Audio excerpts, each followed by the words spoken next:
complexity, and I'm happy to bring that experience and expertise that we have there. And on the next, I'm very happy and proud to come here with Asian values. I proudly represent one of the world's biggest continent, Asia, accounting for over half of the world's population, and being the elected president of the Asia Pacific Quality Network, which is a decade-old quality network comprising of over 150 members from over 50 countries.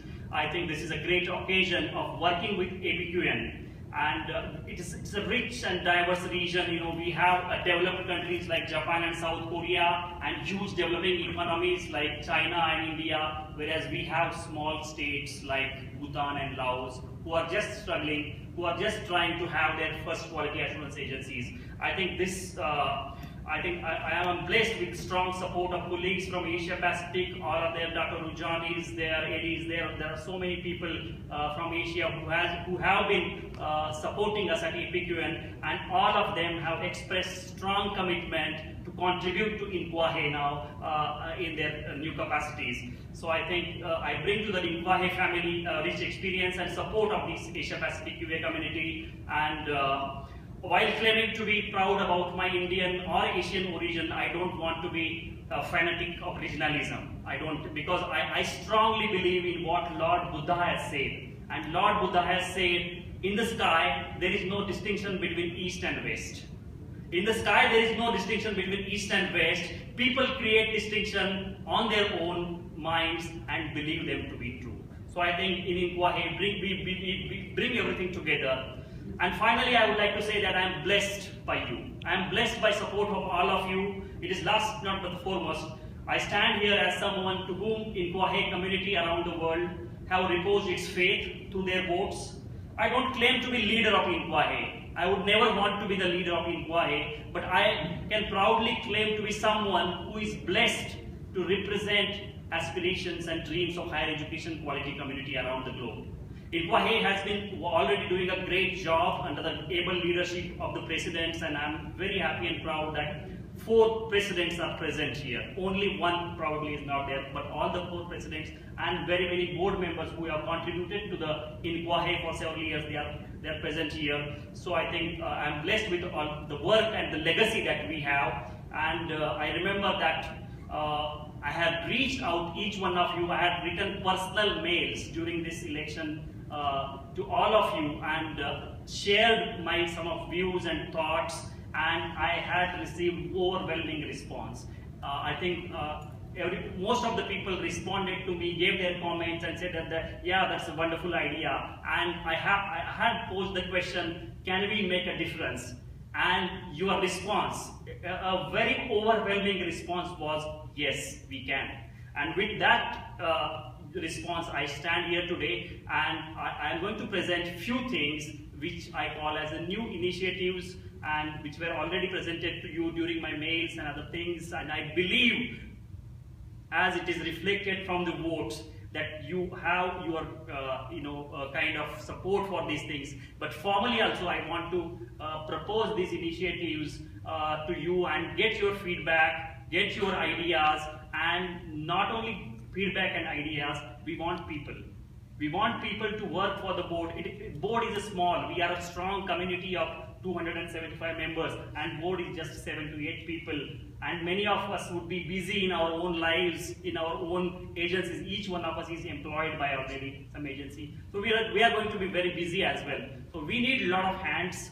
We are going to set up so many working groups. We are going to do so many things, and we want people to come forward and join hands for taking INQAAHE to greater heights. So some of these initiatives that I have stated is, and already groundwork has been done for this. I had said this during talent conference that we want to have collaboration of INQAAHE GGP with other external reviews like that of INQAAHE, CHIA, INQAAHE, and now I'm happy that APQN has also launched its register, which is called Asia Pacific Quality Register. So we want to have mutual recognition, collaboration of also, so that all the agencies can benefit by a single review. They can get recognized on the regional register as well as, and also on the INQAAHE's global register. We are talking about that. Can we go and take one more step forward in INQAAHE DGP and come out with which is something called as a Global Quality Assurance Register.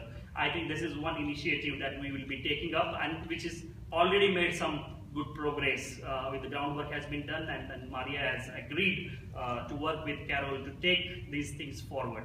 One of the dreams that I have is what you see here. You're seeing a card here which has logo of INQAAHE and which also has logo of UNESCO.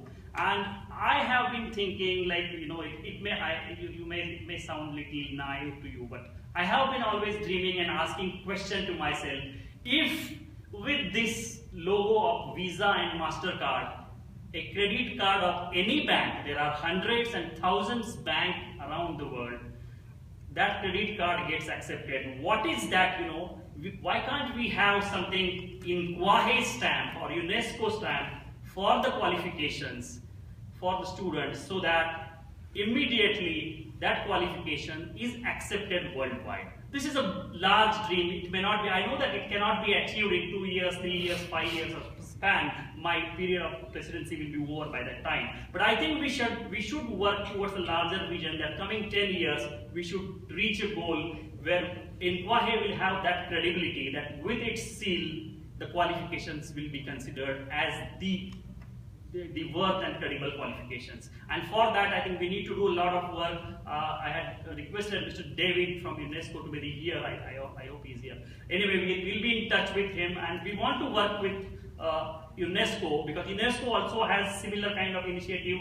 They are going to have this global convention, and we would like to see how we work with UNESCO, and UNESCO and INQAAHE come together and give the students of the world which is something useful to them. I think that is one of my vision and one of my dream that we have, and I have already said that we want, because we represent the world, and sometimes it so happens that board is not represented adequately by different regions. So I think it should be one of our endeavor, and earlier it was there also, that we should have people from different region. So now also probably we do not have anybody from Africa on the board, or we have the large section of China, Malaysia, Japan, that East Asia, we don't have anybody from the board, and board has opportunity to co-opt some people.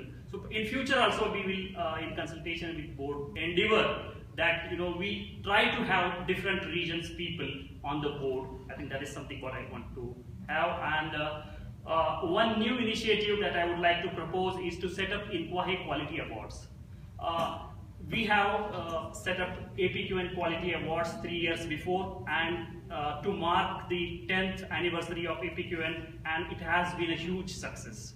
People have accepted it. They feel honored and recognized that whatever quality assurance work they are doing in their country, within the region, is recognized globally. I have seen that many other QA bodies, QA networks are having such good traditions. I learned Carol received one special award from ASPA. I know that Mike from Caribbean is here around. He has started some excellent awards in his region. So there are many agencies, networks who have their awards to recognize the extraordinary or good contributions. And I believe that we have many people who have contributed to the cause of INQAAHE, to the cause of quality assurance in this world. And it will be great if we set up INQAAHE Quality Awards, and that is one of my proposal as a new initiative. Capacity building is the major issue, and we would like to approach this issue in a different way, and that is why I want to propose a new thing, what I want to call as quality hubs. Again, this is something we have experimented in APQN. We have rich diversity, we have some very strong, rich, well-developed, rich expertise and experienced quality assurance agencies who have more than 50 years, 60 years, 100 years experience in quality assurance. And at the same time, we have got a large number of agencies who are still starting. They need some kind of support, and INQAAHE cannot reach to everybody. It is very difficult. Carol was talking that accepting invitations for workshops and seminars itself can sometimes become difficult. And therefore, this concept of recognizing some quality assurance agencies, well-developed quality assurance agencies, who are willing to share their expertise for free. And that has worked. In our region, we have recognized, and if UNESCO, Professor Channarong is here? No, I think. But in Asia, we have recognized 3 or 4 quality assurance agencies. They volunteered and they say, we will do the activities. We will have a workshop. We will host internship program. We will do seminar in the name of APQN. So similarly, we are looking forward to these quality hubs. We will in turn recognize them as the quality hub of the INQAAHE, and they can do a lot of activities in the small bucket. In South America, there may be some good, well-developed agencies who are willing to do some workshops and seminar, and it makes a lot of sense if they do it on behalf of INQAAHE. INQAAHE can go once in a year to some place, in a way. But if we adopt this approach, probably INQAAHE can reach out to all small pockets, small regions and sub-regions of the world with the help of our members only. So this is one new initiative of quality hubs that I am suggesting, and then generating funds through various value-added services.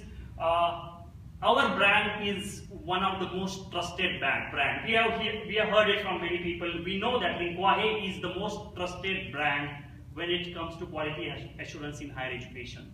But I think we need to leverage that brand more and use it, allow people to use it to generate revenues. We can use social media, website advertisement, publications, and we have some very creative people, and I'm looking forward to Pauline on board for that how we can use our media effectively so that probably we can create a brand value and generate some revenues. There are many ways. So this is one initiative that I would like to propose.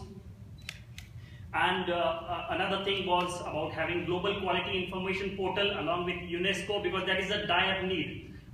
Students all over the world need some kind of access to the quality information, and currently it is available, but it is in a fragmented way. Different regions have different ways. We have Asia Pacific Quality Information Portal. In Europe, they have created Crossroads. UNESCO has its UNESCO Higher Education Information Portal.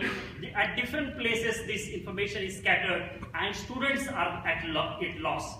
They can't. So I think if we have a one-stop place where students can find out quality assured qualifications, who are the world's recognized quality assurance agencies, what are the institutions they have recognized, I think this is one initiative if we can take up with UNESCO. I think that will be a great contribution of INQAAHE to our society at large, I believe. That I have already talked about cost. It might sound trivial for some people, but I have experienced with my association of INQAAHE for last 10 years.